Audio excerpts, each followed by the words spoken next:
Hello students, online classes में आपका हार्दिक स्वागत है। देखिए, आज हर स्टूडेंट्स की विटामिन सी याद करने की समस्या बनी हुई है। तो विटामिन को किस प्रकार से याद रखा जाए, तो हम अध्ययन करेंगे आज विटामिन क्या है।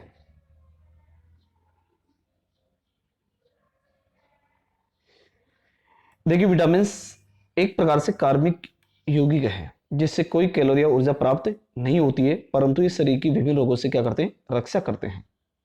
अर्थात ये उपापचय क्रिया में क्या होते हैं, सहायक होते हैं। आपने अध्ययन किया था कार्बोहाइड्रेट, प्रोटीन, वसा, इनसे ऊर्जा प्राप्त होती है, जबकि विटामिन से ऊर्जा प्राप्त नहीं होती है। इस शरीर की विभिन्न रोगों से रक्षा करते हैं तथा उपापचय क्रिया में क्या होते हैं, सहायक होते हैं।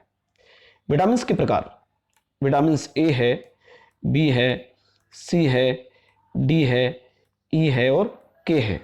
इसका आगे अध्ययन करेंगे कि इसका वर्गीकरण किस प्रकार से किया गया है। सबसे पहले हम विटामिन की खोज की बात करेंगे। एक स्टोरी के माध्यम से आपको बता रहा हूँ।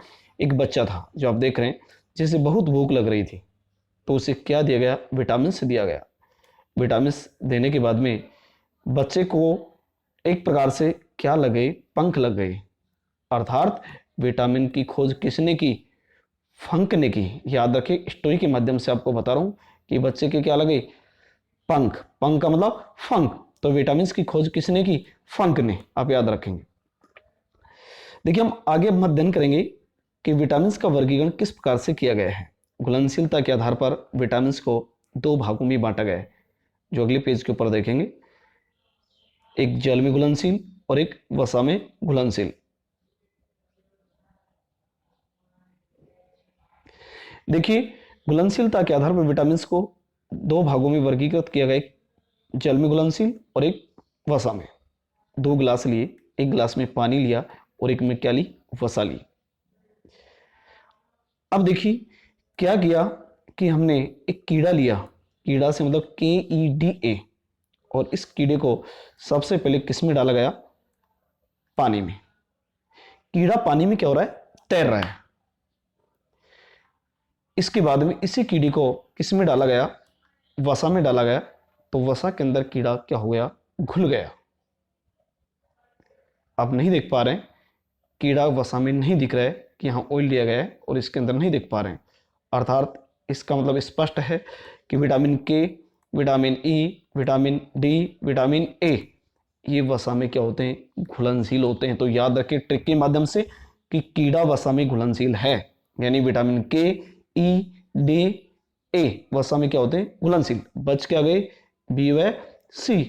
अर्थात ये किस में घुलनशील होते हैं, जल में। याद रखें कि विटामिन बी व सी जल में घुलनशील है, जबकि कीड़ा यानी KEDA ये एक प्रकार से वसा में घुलनशील होते हैं। देखिए, अब हम अध्ययन करते हैं विटामिन के रासायनिक नाम किस प्रकार से याद रखें। इनकी भी एक ट्रिक के माध्यम से हम बात करेंगे कि विटामिन के रासायनिक नाम याद करने की ट्रिक क्या है।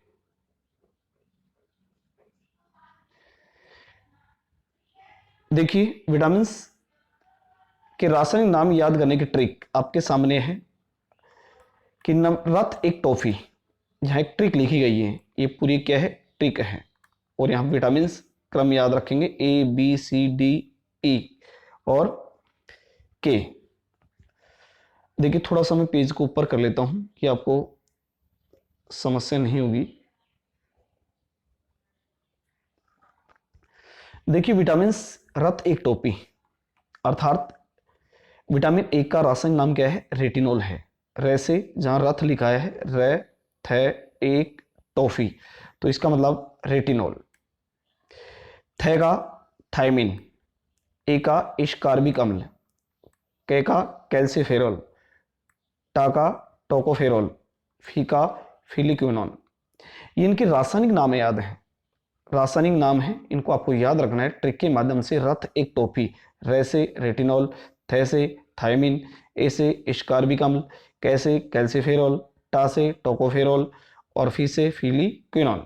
और क्रम याद रखेंगे विटामिन ABCDE, और आपके विटामिन कभी नहीं भूलेंगे, हमेशा याद रहेगी, क्योंकि एग्जाम में पूछा जाता है कि निम्न में से विटामिन बी का रासायनिक नाम है, तो आप याद रखेंगे।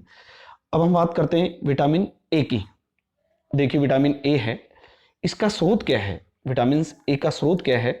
हरी सब्जियां हैं, गाजर है, टमाटर है, यकृत है, पीतक है, दूध है। ये विटामिन के प्रमुख स्रोत ए के हैं। कार्य की बात करें, दृष्टिवर्णक का निर्माण करना, अर्थात इसकी कमी हो जाती है, इसकी क्या हो जाती है? कमी। तो क्या हो जाता है? रतौंधी रोग हो जाता है। क्या हो जाता है? रतौंधी। अब हम बात करेंगे विटामिन बी की। विटामिन बी जिसे थायमिन बोलेंगे, अर्थात इसका स्रोत क्या है? यीस्ट है, यकृत है, दूध है, पीतक है, साबुतन है। इसके क्या है? स्रोत हैं। कार्य, सह एंजाइम का निर्माण करना इसका क्या है? कार्य है। देखिए, यदि इसकी बात करें, कमी से होने वाला रोग कौन सा है? बेरी बेरी रोग। याद रखें, विटामिन बी की कमी से कौन सा रोग होता है? Beriberi. Vitamin C, ascorbic अम्ल। आपको ध्यान, विटामिन सी, एस्कार्बिक अम्ल। इसका स्रोत क्या है? नींबू है, फल, टमाटर, आंवला है। इसके क्या है? विटामिन सी के स्रोत है। और ये कोलेजन संश्लेषण, एंटीऑक्सीडेंट का कार्य करता है। अर्थात इसकी कमी से कौन सा रोग हो जाता है? स्कर्वी रोग, जिसमें मसूड़ों में क्या आता है? खून आने लगता है। ये एस्कार्बिक अम्ल। याद रखें। विटामिन डी की बात करें, कैल्सीफेरॉल, विटामिन डी। इसका स्रोत क्या है? मछली, यकृत तेल, दूध, प्रकाश की उपस्थिति में त्वचा द्वारा संश्लेषित। याद रखें, प्रकाश की उपस्थिति में त्वचा के द्वारा संश्लेषित विटामिन डी है। ये भी आप याद रखेंगे कि त्वचा के द्वारा संश्लेषित विटामिन कौन सी? Vitamin D. और विटामिन डी की बात करें कार्य की, तो Ca++ का अवशोषण करना, अर्थात अस्थि निर्माण में विटामिन डी सहायक होती है। और विटामिन डी की कमी से क्या हो जाता है? रिकेट्स रोग। याद रखें, क्या होगा? रिकेट्स। उसके बाद में विटामिन ई की बात करेंगे। विटामिन ई टोकोफेरोल बोलते हैं। इसका स्रोत क्या है? हरी पत्तियां हैं, गेहूं के अंकुर, और इसी प्रकार से यकृत, दूध आदि इसके क्या है? स्रोत हैं। अर्थात इसका कार्य क्या है? असंतृप्त वसा का ऑक्सीकरण। और इसकी कमी से, विटामिन ई की कमी से बांझपन या अंगघात हो जाता है। विटामिन के, देखिए विटामिन के की बात करें तो इसे फिलोक्विनोन बोलते हैं। और इसका स्रोत है हरी पत्तियां हैं। इसी प्रकार से आत्र है, जीवाणु द्वारा संश्लेषित। अर्थात इसका कार्य प्रोथ्रोम्बिन का निर्माण करना या रुधिर का थक्का बनाना। और इसकी कमी हो जाएगी, रुधिर का स्राव होगा, रुधिर का थक्का नहीं जमना। तो ये था विटामिन याद करने की ट्रिक, रत एक टॉफी। तो आज के लिए इतना ही। धन्यवाद। यदि वीडियो अच्छा लगे तो लाइक व सब्सक्राइब करना नहीं भूलें।